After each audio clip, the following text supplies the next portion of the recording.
സംസ്ഥാനത്ത് മഴ ഇങ്ങനെ കനക്കുകയാണ്. കാലവർഷം അടുത്ത മണിക്കൂറുകളിൽ തന്നെ കേരള തീരം തൊടും എന്നുള്ളതാണ് മുന്നറിയിപ്പ്. തിരുവനന്തപുരം നഗരത്തിലാണെങ്കിൽ വ്യാപകമായ നാശനഷ്ടങ്ങളാണ് ഇന്നലെ രാത്രിയിലെ മഴയിൽ ഉണ്ടായത്. വെള്ളയമ്പലം ആൽത്തറ ജംഗ്ഷനിലും രാജ്ഭവന് സമീപവും ഗ്രീൻഫീൽഡ് സ്റ്റേഡിയത്തിന് സമീപവും മരം കടപുഴകി വീണിട്ടുണ്ട്. താഴ്ന്ന പ്രദേശങ്ങളിൽ പലയിടത്തും വെള്ളക്കെട്ടും രൂപപ്പെട്ടു. നമുക്കൊപ്പം കൂടുതൽ വിവരങ്ങളുമായി ഐഷത്തുൽ ഷംനയും എസ് സാരംഗുമാണ് ചേരുന്നത്. ആദ്യം ഞാൻ സാരംഗിലേക്കാണ് പോകുന്നത്. സാരംഗ്, തലസ്ഥാനത്തെ സ്ഥിതിഗതികൾ നോക്കിയാൽ വളരെ മോശമാണല്ലേ? പല സ്ഥലത്തും വെള്ളക്കെട്ട്, മരങ്ങൾ പലയിടത്തും കടപുഴകി വീണിട്ടുണ്ട്. എങ്ങനെയാണ് മൊത്തത്തിലുള്ളൊരു സാഹചര്യം?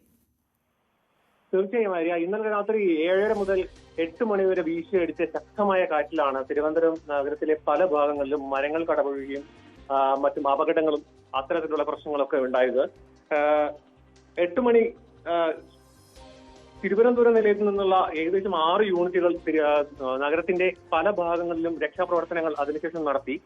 എന്നാലും കടപുഴകിയ മരങ്ങളും മറ്റും പല ഭാഗത്തും വൈദ്യുതി ബന്ധങ്ങളും വിച്ഛേദിക്കാനുള്ള കാരണമുണ്ടായി. അതുപോലെ തന്നെ പാപ്പനംകോട് എസ്റ്റേറ്റ് വാർഡ്, നേമം, ആറ്റുകാൽ, ഐരണിമുറ്റം മുതലായ ഭാഗങ്ങളിൽ കൂടുതൽ കാറ്റ് നാശനഷ്ടമുണ്ടാക്കിയല്ലോ. നിലവിൽ സുരക്ഷാ സേനയും മറ്റ് ദുരന്ത നിവാരണ സേനകളുമല്ല ഇത്തരത്തിൽ രക്ഷാപ്രവർത്തനം കാര്യങ്ങളെല്ലാം നടത്തി പല ഭാഗങ്ങളിലും വൈദ്യുതി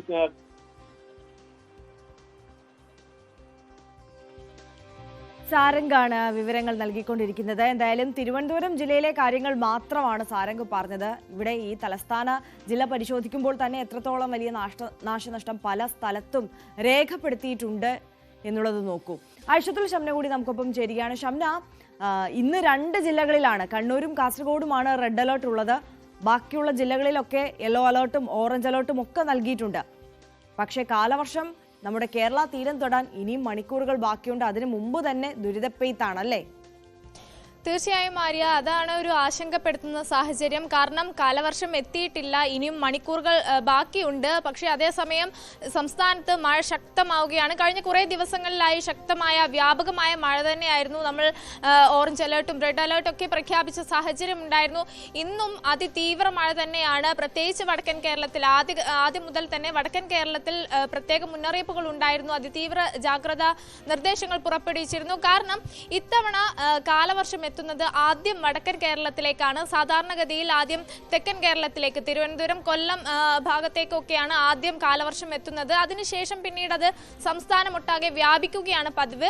എന്നാൽ ഇത്തവണത്തെ കാലവർഷത്തിന് മൺസൂണിന് ഒരു പ്രത്യേകതയുണ്ട്. അത് വടക്കൻ കേരളത്തിലാണ് ആദ്യം തീരം തൊടുന്നത്. അതായത് കണ്ണൂർ, കാസർഗോഡ് മേഖലകളിൽ തീരം തൊട്ടതിന് ശേഷമായിരിക്കും സംസ്ഥാനമൊട്ടാകെ കാലവർഷം വ്യാപിക്കുക. അതിന്റെ ഭാഗമായി തന്നെയാണ് ഈ വടക്കൻ കേരളത്തിൽ മഴ ശക്തമാകുന്നതും.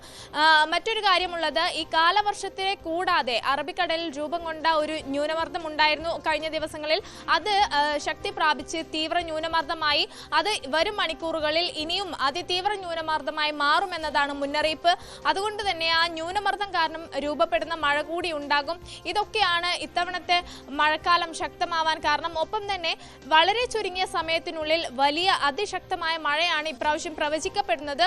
അതും സംഭവിക്കുന്നു എന്നതാണ് വാസ്തവം. അതുകൊണ്ട് തന്നെ വലിയ നിർദ്ദേശങ്ങളും ജാഗ്രതാ നിർദ്ദേശങ്ങളും ഒക്കെ മുന്നറിയിപ്പ് നൽകിയിരുന്നു. എന്തായാലും രാത്രികാലങ്ങളിൽ പ്രത്യേകിച്ച് ശക്തമായ കാറ്റിന്, വലിയ മഴയ്ക്ക്, അതായത് ചെറിയ ഇടവേളയിൽ ഒരുപാട് മഴയ്ക്ക്, പതിവിലും കൂടുതൽ മഴ പെയ്യാൻ സാധ്യത, ഇതൊക്കെ പ്രവചിച്ചിട്ടുണ്ട്. ഒപ്പം മണ്ണിടിച്ചിലിന് സാധ്യതയുണ്ട്, കള്ളക്കടൽ പ്രതിഭാസത്തിന് സാധ്യതയുണ്ട്, ഉയർന്ന തിരമാലകൾക്ക് സാധ്യതയുണ്ട്. വലിയ ജാഗ്രതാ നിർദ്ദേശങ്ങൾ തന്നെയാണ് പുറപ്പെടുവിച്ചിട്ടുള്ളതും. ഒപ്പം തന്നെ ഇനി വരും ദിവസങ്ങളിലെ ഒരു മഴയുടെ സാഹചര്യം നോക്കുകയാണെങ്കിൽ ഇന്ന് 2 ജില്ലകൾക്ക് റെഡ് അലേർട്ടും ഒപ്പം 9 ജില്ലകൾക്ക് ഓറഞ്ച് അലേർട്ടും മറ്റ് ജില്ലകൾക്ക് യെല്ലോ അലേർട്ടുമാണ് പ്രഖ്യാപിച്ചിട്ടുള്ളത്. ചുരുക്കത്തിൽ പറഞ്ഞാൽ സംസ്ഥാനം ഒട്ടാകെ എല്ലാ ജില്ലകൾക്കും ഇന്ന് മുന്നറിയിപ്പുണ്ട്. എല്ലാവരും ജാഗ്രത പാലിക്കണമെന്ന് നിർദ്ദേശം മാത്രമല്ല, ഇത് ഇന്നത്തെ ദിവസത്തിൽ മാത്രമല്ല ഈ റെഡ് അലേർട്ട് മുന്നറിയിപ്പൊക്കെ ഉള്ളത്. വരും ദിവസങ്ങളിലും മഴ അതിശക്തമാകും. അപ്പോൾ കൂടുതൽ ജില്ലകൾക്ക് റെഡ് അലേർട്ടൊക്കെ വരും ദിവസങ്ങളിലും ഇപ്പോൾ തന്നെ ആ ഒരു മുന്നറിയിപ്പ് നൽകിയിട്ടുണ്ടല്ലേ? തീർച്ചയായും ആര്യ, ഇന്ന് 2 ജില്ലകൾക്കാണെങ്കിൽ നാളെ അത് മലപ്പുറം മുതലുള്ള ജില്ലകൾക്ക് മുന്നറിയിപ്പാണ്. മലപ്പുറം, കോഴിക്കോട്, വയനാട്, കണ്ണൂർ, കാസർഗോഡ് ജില്ലകൾക്ക് നാളെ റെഡ് അലേർട്ട് പ്രഖ്യാപിച്ചിട്ടുണ്ട്. ഒപ്പം അത് മറ്റന്നാളോടുകൂടി ഇടുക്കി ജില്ലക്ക് കൂടി റെഡ് അലേർട്ട് പ്രഖ്യാപിക്കുന്ന ഒരു സാഹചര്യം. ഇടുക്കി, പത്തനംതിട്ട ജില്ലകൾക്ക് കൂടി റെഡ് അലേർട്ടാണ്.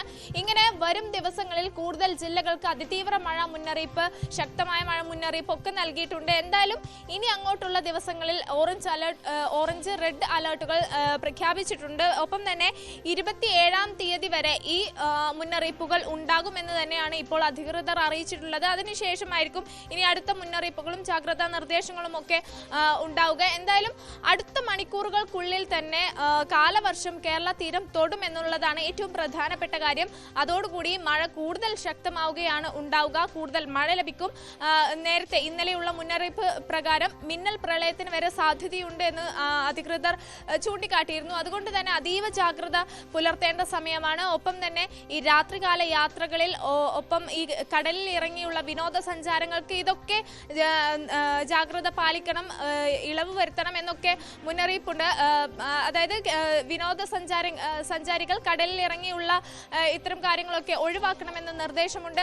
അങ്ങനെ സംസ്ഥാനമൊട്ടാകെ അതിതീവ്ര മഴ മുന്നറിയിപ്പാണ്. ഒപ്പം തന്നെ കേരള, തമിഴ്നാട്, കർണാടക തീരങ്ങളിലൊക്കെ മത്സ്യബന്ധനത്തിന് വിലക്കുണ്ട്. ഈ പ്രദേശങ്ങളിലൊക്കെ ജാഗ്രതാ നിർദ്ദേശമാണ്. തമിഴ്നാടിന്റെ സാഹചര്യം, ബംഗളൂരുവിലെ സാഹചര്യമൊക്കെ കഴിഞ്ഞ ദിവസങ്ങളിൽ നമ്മൾ കണ്ടതാണ്. വലിയ നാശനഷ്ടമുണ്ടായി. അപ്പോഴും നമ്മൾ പറഞ്ഞിരുന്നത് കേരളത്തിൽ അങ്ങനെ നിലവിൽ നാശനഷ്ടങ്ങൾ റിപ്പോർട്ട് ചെയ്തിട്ടില്ല, ആശങ്കപ്പെടേണ്ട സാഹചര്യമില്ല എന്നതായിരുന്നു. പക്ഷേ ഇന്നലെ പെയ്ത മഴയിൽ സാഹചര്യം അതല്ല. അതിശക്തമായ മഴയിലും കാറ്റിലും നിരവധി മരങ്ങൾ കടപുഴകി വീണു, വൈദ്യുതി ലൈനുകൾ പൊട്ടി വീണു, വലിയ നാശനഷ്ടങ്ങൾ, വലിയ വെള്ളക്കെട്ട് രൂപപ്പെട്ടു. അങ്ങനെ നാശനഷ്ടങ്ങൾ കൂടി ഇപ്പോൾ കേരളത്തിൽ റിപ്പോർട്ട് ചെയ്യുന്ന ഒരു സാഹചര്യമുണ്ട്. ഇത് വരും ദിവസങ്ങളിലും ഉണ്ടാകുമെന്ന് തന്നെയാണ് ഇപ്പോൾ മുന്നറിയിപ്പുള്ളത്. അതുകൊണ്ടാണ് ഇത്തരം ജാഗ്രതാ നിർദ്ദേശങ്ങളൊക്കെ നേരത്തെ പുറപ്പെടുവിക്കുന്നതും. എന്തായാലും സംസ്ഥാനത്ത് ഇപ്പോൾ പെയ്യുന്നത് കാലവർഷ മഴയല്ല, അതായത് മഴക്കാലത്തിൽ നമുക്ക് ലഭിക്കുന്ന മഴയല്ല, പകരം വേനൽ മഴയാണ്, ന്യൂനമർദ്ദം കൊണ്ട് രൂപപ്പെട്ട മഴയാണ്.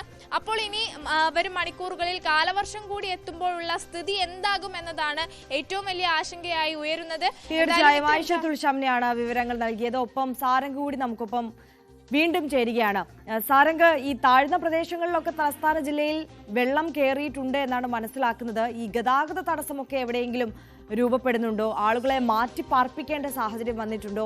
എവിടെയൊക്കെയാണ് ഈ മഴക്കെടുതി രൂക്ഷമായിട്ടുള്ളത്? ഓക്കെ, സാരംഗിലേക്ക് നമുക്ക് മടങ്ങിയെത്താം. എന്തായാലും സംസ്ഥാനത്ത് മഴ ഇങ്ങനെ കനക്കുകയാണ്. കാലാവസ്ഥ അത്രത്തോളം പ്രതികൂലമായ സാഹചര്യത്തിലാണ് നിൽക്കുന്നത്. കാലവർഷം ഇനി അടുത്ത മണിക്കൂറുകളിൽ കേരള തീരം തൊടുകയോ ഉള്ളൂ എന്നുള്ളത് കൂടിയാണ് സാഹചര്യം. അപ്പോൾ മൺസൂൺ കൂടി വന്ന് എത്തിക്കഴിഞ്ഞാൽ എന്തായിരിക്കും അവസ്ഥ? അത് വളരെ ആശങ്കാജനകമായി നിൽക്കുകയാണ്. സംസ്ഥാനത്തൊട്ടുക്ക്, അതായത് വടക്കൻ കേരളത്തിലായിക്കോട്ടെ തെക്കൻ കേരളത്തിലായിക്കോട്ടെ ഒക്കെ ഇന്നലെ രാത്രിയിലും ഒക്കെ പെയ്ത മഴയിലും അതിശക്തമായ കാറ്റിലുമൊക്കെ വൻ നാശനഷ്ടങ്ങളാണ് സംഭവിച്ചുകൊണ്ടിരിക്കുന്നത്. കൂടുതൽ അപ്ഡേറ്റ്സുകളൊക്കെ പല സ്ഥലത്തു നിന്ന് നമുക്ക് വരാനിരിക്കുന്നതേ ഉള്ളൂ. അപ്പോൾ നമുക്ക് ആ മണിക്കൂറുകളിൽ, ആ നിമിഷങ്ങളിൽ ആ വാർത്തയിലേക്ക് തന്നെ മടങ്ങിയെത്താം.